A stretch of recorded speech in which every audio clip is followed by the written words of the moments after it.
Film की शुरुआत में हम एक मंत्री थंगापांडी को देखते हैं। और दोस्तों, मैं आपको बताना चाहता हूं कि थंगापांडी शहर में सारे गैरकानूनी काम करता है। उसे जो भी जमीन पसंद आती है वह किसी भी तरह से उसे हासिल कर लेता है। अब थंगापांडी एक आदमी से जमीन के सिलसिले में मिलता है और उसे कहता है कि अपनी जमीन मेरे नाम कर दो। उससे ने उस आदमी ने चुपचाप जवाब दिया, जो करना है कर लो, मैं अपनी जमीन नहीं दूंगा। बस दोस्तों, फिर थंगापांडी अपने आदमियों को उस आदमी को मारने का हुक्म देता है और उसके मरने के बाद थंगापांडी उस जमीन को अपने नाम करवा लेता है। इस तरह थंगापांडी पूरे शहर पर हुकूमत करता है। अब एक दिन थंगापांडी की नजर बाजार के पास की एक जमीन पर पड़ती है और उसे पता चलता है कि वह जमीन एक एनआरआई के नाम पर है। एनआरआई ने वह जमीन एक मंदिर के नाम कर दी थी, लेकिन मंदिर के लोगों को भी यह पता नहीं था कि जमीन मंदिर के नाम कर दी गई है। बस दोस्तों, थंगापांडी इस बात का फायदा उठाता है। थंगापांडी उस जमीन के बारे में कई जानकारियां निकालता है और उसे पता चलता है कि उस जमीन के कागजात एक बैंक के लॉकर में बंद हैं और वह लॉकर साल में सिर्फ एक बार खुलता है,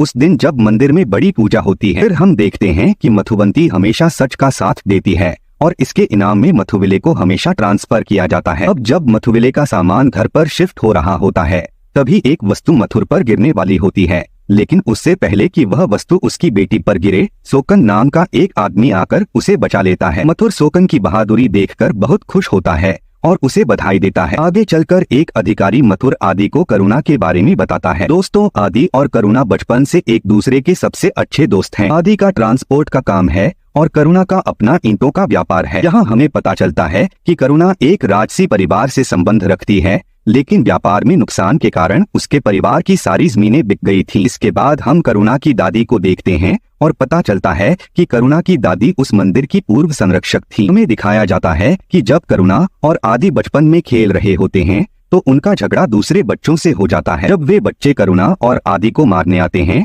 तब सोकन वहां आता है और करुणा और आदि की रक्षा करता है। उसी दिन से सोकन भी करुणा और आदि का दोस्त बन जाता है। इसके बाद करुणा सोकन को अपनी दादी के पास ले जाती है और उसकी दादी भी सोकन को अपने बच्चे की तरह प्यार करने लगती हैं। वे तीनों दोस्त एक दूसरे से बहुत प्यार करते हैं। अब एक दिन सोकन से मिलने एक लड़की परवीन आती है, उसे एक टिफिन बॉक्स देती है और कहती है कि मैंने तुम्हारे लिए खाना लाया है। सोकन उससे टिफिन बॉक्स लेकर चला जाता है। दोस्तों, यहाँ यह भी पता चलता है कि सोकन बचपन से परवीन से प्यार करता है और परवीन भी दिल से सोकन से प्यार करती है। अगले दिन परवीन सोकन से मिलती है। सोकन को लगता है कि परवीन उसे आई लव यू कहने बुला रही है। सोकन बहुत खुश होता है और इस उम्मीद से उससे मिलने जाता है, लेकिन वहां पहुंचने पर परवीन सोकन से कहती है कि मेरी दोस्त माया गर्भवती है और उसे गर्भवती करने वाला कोई और नहीं बल्कि करुणा का जीजा है। अगर हम माया की मदद नहीं करेंगे तो माया आत्महत्या कर लेगी। सोकन माया से कहता है कि देखो, करुणा मेरी दोस्त है और मैं पूरी कोशिश करूंगा कि करुणा को मनाकर माया की शादी करुणा के जीजा से करवा दूं। फिर सोकन ये बात आदि और करुणा को बताता है। आदि भी करुणा से कहता है कि अगर तुम अपने जीजा की शादी माया से नहीं करवाओगे तो समाज में बहुत बदनामी होगी। बदनामी के डर से करुणा अपने जीजा की शादी माया से करवा देती है। इस शादी से हर कोई बहुत खुश होता है,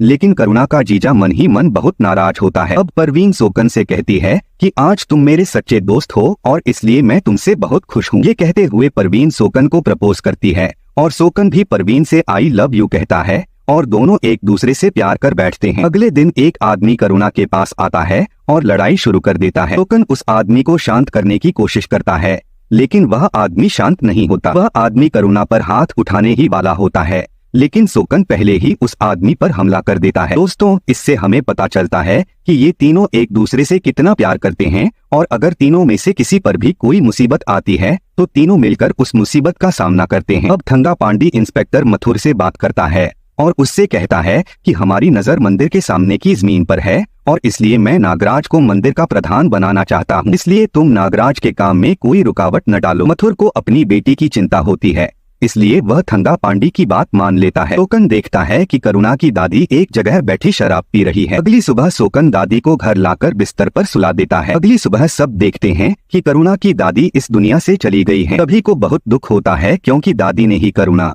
आदि और सोकन की परवरिश की थी और इसी वजह से तीनों दिल से बहुत रोते हैं। दादी की मौत के बाद सभी मंदिर में बैठक करते हैं कि मंदिर का प्रधान कौन बनेगा। फिर सभी कहते हैं कि करुणा के परिवार से वर्षों से मंदिर में सेवा की जा रही है और इसलिए करुणा को प्रधान बनना चाहिए। सभी इसे स्वीकार करते हैं। फिर नागराज आता है और सभी को बताता है कि हमारे परिवार ने भी मंदिर की सेवा की है और इसीलिए मुझे मंदिर का प्रधान बनना चाहिए। अब सभी यह तय करते हैं कि जो भी चुनाव जीतेगा उसे मंदिर का प्रधान बनाया जाएगा। लेकिन करुणा को राजनीति में कोई दिलचस्पी नहीं है और इसलिए करुणा खुद सोकन को चुनाव में उतार देती है। अब एक दिन नागराज आदि को बुलाता है और उससे कहता है कि अगर तुम मुझे चुनाव जिताने में मदद करोगे तो मैं मंदिर के आधे पैसे तुम्हें दे दूंगा। इसका मतलब है दोस्तों, नागराज परोक्ष रूप से आदि को खरीदना चाहता था, लेकिन आदि ने नागराज का समर्थन करने से साफ इनकार कर दिया और कहा कि मुझे नहीं पता था कि तुम्हारी सोच इतनी खराब थी और मैंने तुम्हारी सारी बातें रिकॉर्ड कर ली हैं। आदि यह सारी रिकॉर्डिंग गांव वालों को दिखाता है,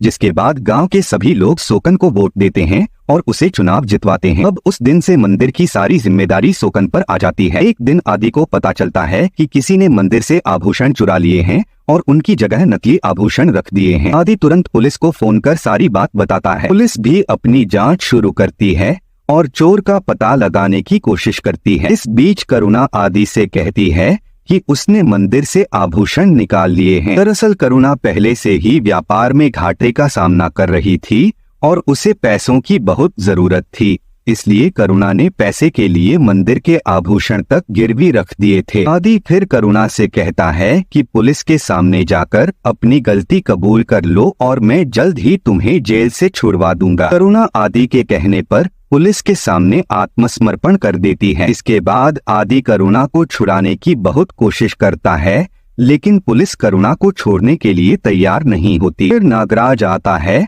और असली आभूषण देखकर पुलिस करुणा को जेल से रिहा कर देती है। फिर थंगा पांडी से छुटकारा पाने के बाद सोकन पर भी मंडराता है खतरा। अब तक सोकन को ये एहसास हो चुका होता है कि उसके दोस्त करुणा ने ही उसकी दादी की हत्या की थी। करुणा ने ही सोकन के करीबी दोस्त आदि को भी मारा था। इस बात का पता चलने पर सोकन के दिल में बदले की आग जल उठती है। सोकन जेल से बाहर आता है और सीधे करुणा के पास पहुंचता है। सोकन, तुमने अपनी दादी को क्यों मारा? करुणा हंसते हुए, मुझे पैसे चाहिए थे, सो मैंने दादी को मार डाला। मैंने आदि को भी मारा और अब मैं तुम्हें भी मार डालूंगा। इसके बाद दोस्तों, सोकन और करुणा के बीच एक बहुत ही खतरनाक लड़ाई होती है। सोकन को पता चलता है कि करुणा पवीना को भी मारने वाला है। इसी बीच आदि की पत्नी और उसका बेटा वहां पहुंचते हैं। करुणा आदि के बेटे को मारने ही वाला होता है, तभी सोकन करुणा को मार देता है। इस तरह से सोकन का बदला पूरा होता है। करुणा की मौत के बाद आदि की पत्नी और उसके बेटे को खुशी मिलती है। इस सब के साथ ये फिल्म यहाँ समाप्त होती है। अगर आपको वीडियो पसंद आई हो तो लाइक करें और चैनल को सब्सक्राइब करें। अगली वीडियो में फिर मिलेंगे। आखिर तक देखने के लिए धन्यवाद।